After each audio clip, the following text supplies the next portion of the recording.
Et salut à toutes et à tous, c'est Akatsuki, on se retrouve pour une nouvelle vidéo sur Chroniques oubliées Fantasy. On était sur les profils des joueurs. Maintenant, on va s'attaquer au barde. Alors, le barde a 1d6 de dés de vie. C'est restriction d'armes et d'armure. Le barde sait manier les armes à une main. Il peut porter jusqu'à l'armure de cuir renforcée et ne peut pas manier de bouclier. Très bien. Mais le barde a également des attaques magiques. Et oui, les attaques magiques du barde utilisent son modificateur de charisme et non pas d'intelligence comme on l'avait vu de base. La première voie du barde, c'est la voie de l'escrime. Première capacité, la précision. Le barde peut utiliser son score d'attaque à distance pour combattre au contact lorsqu'il emploie une arme à une main légère avec comme une dague, une épée courte, une rapière. Donc il utilise son modificateur en gros de dextérité pour faire simple. Deuxième capacité, intelligence du combat. Le barde ajoute son modificateur d'intelligence en initiative et en défense en plus de son modificateur de dextérité, ce qui est très très fort. Il a une meilleure armure et une meilleure initiative que les autres. Troisième capacité, la feinte, c'est une action limitée. Le barde effectue une action fictive pour déséquilibrer son adversaire et réaliser ensuite une attaque mortelle. Faites un test d'attaque normale à ce tour, mais n'infligez aucun dégât. Au tour suivant, si vous attaquez le même adversaire, vous profitez d'un bonus de plus 5 en attaque. Et si votre feinte a réussi, donc si vous avez touché votre cible, vous lui faites 2d6 de dégâts supplémentaires. C'est énorme, c'est très fort. Quatrième capacité, attaque flamboyante, c'est une action limitée. Le style de combat du barde est flamboyant et surprenant. Avec cette capacité, il effectue une attaque de contact avec un bonus d'attaque de DM égal à son modificateur de charisme, en plus de son modificateur de force ou de dextérité, suivant si vous utilisez une arme légère ou pas.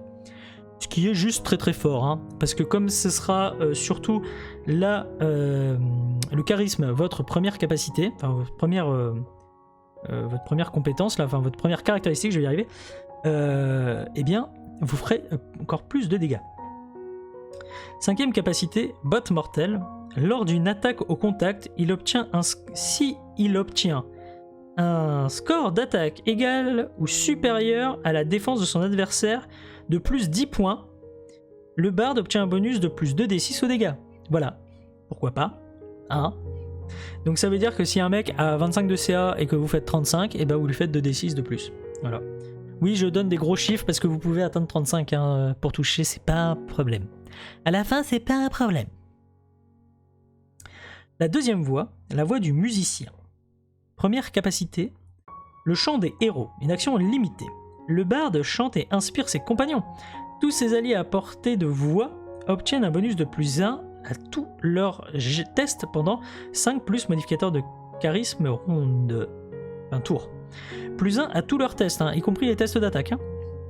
Pas les jets de dégâts, mais les tests d'attaque. C'est pas si mal que ça. Deuxième capacité, attaque sonore. C'est une action limitée et c'est de la magie. Le barde pousse un cri dont les effets sont dévastateurs ou produit un son avec son instrument à cette même fin. Sur un test d'attaque magique réussi, il inflige 1d6 plus modificateur de charisme dégâts à toutes les cibles lui faisant face sur une portée de 10 mètres. Attention, les alliés aussi. Troisième capacité, la zone de silence. C'est une capacité limitée et c'est de la magie. Le barde crée une zone de silence fixe de 5 mètres de diamètre jusqu'à une portée de 30 mètres. Pendant 1d6 plus modificateur de charisme, tour. Tous les sons émis dans cette sphère sont annulés. La zone n'empêche pas le lancement des sorts mais inflige un malus de -2 à tous les tests d'attaque magique. Donc on peut quand même lancer des sorts, mais on a un malus. Alors, ce qui est très bien avec ça, c'est que vous pouvez faire un tintamarre pas possible et les mecs à côté vous entendront pas. C'est assez intéressant. Quatrième capacité, la danse irrésistible, une action limitée, c'est de la magie. Le barde joue une gigue endiablée aux effets magiques.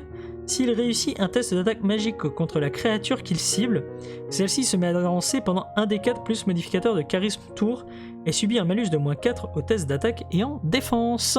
Ça peut être très intéressant pour tabasser des ennemis.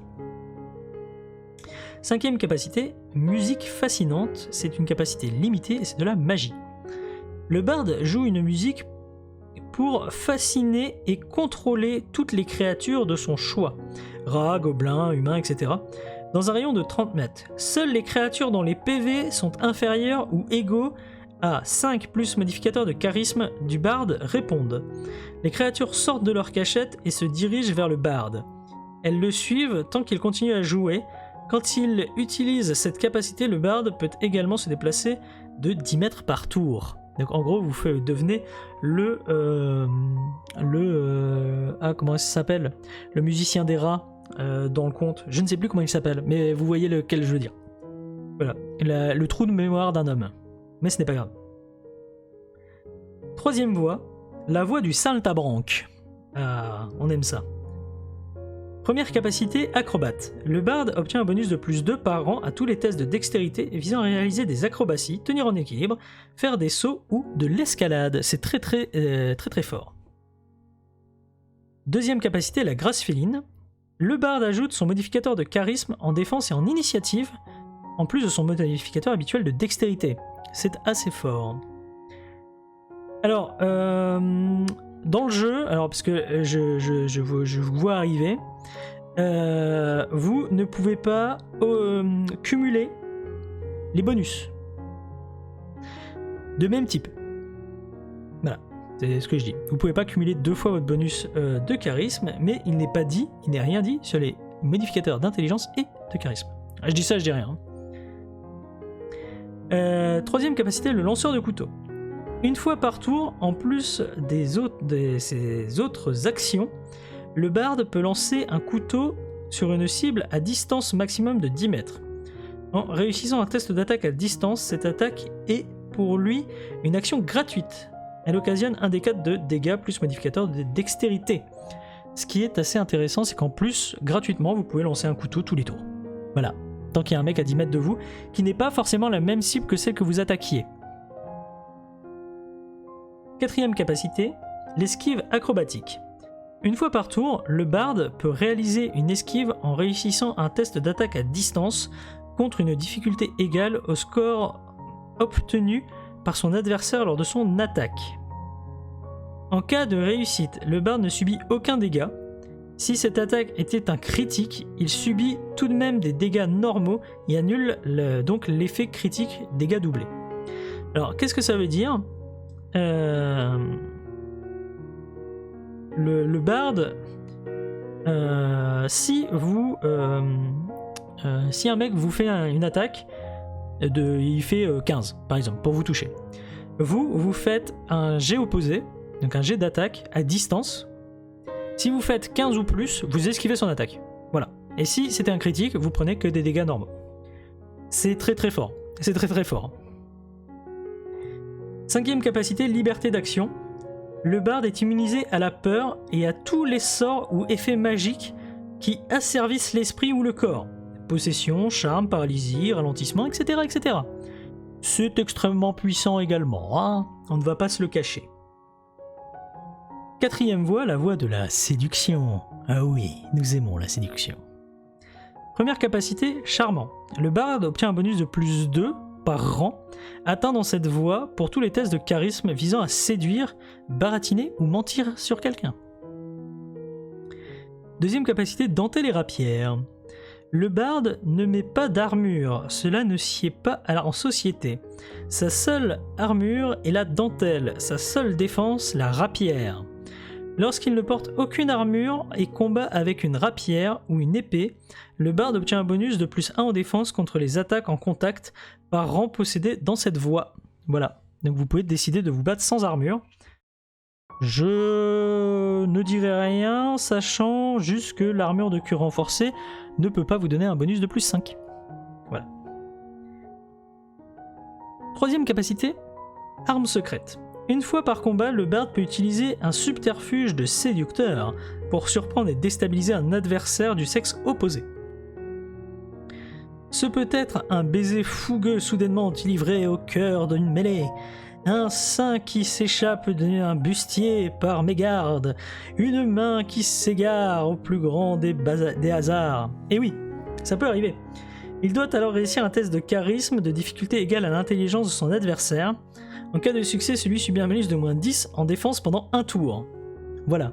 Donc vous pouvez très bien tabasser, toucher les autres, hein, et vos amis peuvent tabasser l'ennemi plus facilement.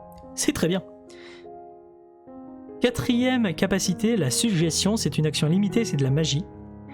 Une fois par jour, le barde peut suggérer une action à une créature en réussissant un test d'attaque magique avec pour difficulté les PV maximum de la cible. En cas de réussite, la créature fera tout son possible pour satisfaire les demandes pendant 24 heures. Elle évitera les actions suicidaires, ce qui lui donnera inévitablement un test d'intelligence de difficulté 10 pour échapper au sort. Donc, vous ne pouvez pas faire suicider les gens. Cinquième capacité, charisme héroïque. Le barde monte sa valeur de charisme de plus 2. Il peut lancer 2 des 20 pour chaque test de charisme qui lui est demandé et conserver le meilleur résultat. On rappelle qu'il y a beaucoup de tests sur le charisme. Je dis ça comme ça, un mot, vous savez. Cinquième voie, la voie du vagabond. Rumeurs et légendes. À force de voyager, le barde a appris toutes sortes de choses. Il obtient un bonus de plus 2 par an dans cette voie au test d'intelligence pour se souvenir d'une information historique, politique, géographique ou occulte qui pourrait lui être utile. Deuxième capacité, compréhension des langues, c'est une action limitée et c'est de la magie. Ce sort permet au barde de lire, d'écrire et de parler n'importe quelle langue ancienne ou vivante pendant 1d6 plus modificateur de charisme minute. Troisième capacité, débrouillard. Le barde obtient un bonus de plus 5 à tous ses tests de survie en nature et aux tests de profession et d'artisanat, fort, charpentier, etc. Quatrième capacité, déguisement, c'est une action limitée, c'est de la magie. Ce sort permet au barde de prendre l'apparence de n'importe quelle créature de taille à peu près équivalente avec une marge d'environ 50 cm. S'il veut imiter une personne en particulier, il lui faudra réussir un test de charisme difficulté 15, 20 s'il ne la connaît pas, mais l'a seulement vue, 10 s'il la connaît très bien. Le sort a une durée de 10 minutes. Ça peut être assez intéressant. Cinquième capacité, touche à tout. Le barde peut choisir n'importe quelle capacité de rang 1 à 3 de son choix au sein d'un profil des chroniques. Voilà, donc il peut prendre une capacité de rang 1 à 3 de n'importe quelle voix et profil d'un autre personnage. Voilà. Enfin, pas d'un autre personnage, mais du jeu en fait. Voilà. Voilà qui met fin à notre ami le barde, qui est très intéressant dans ce jeu. Allez, on se retrouve très bientôt pour un nouveau profil du jeu Chroniques oubliées Fantasy. Allez, bye bye.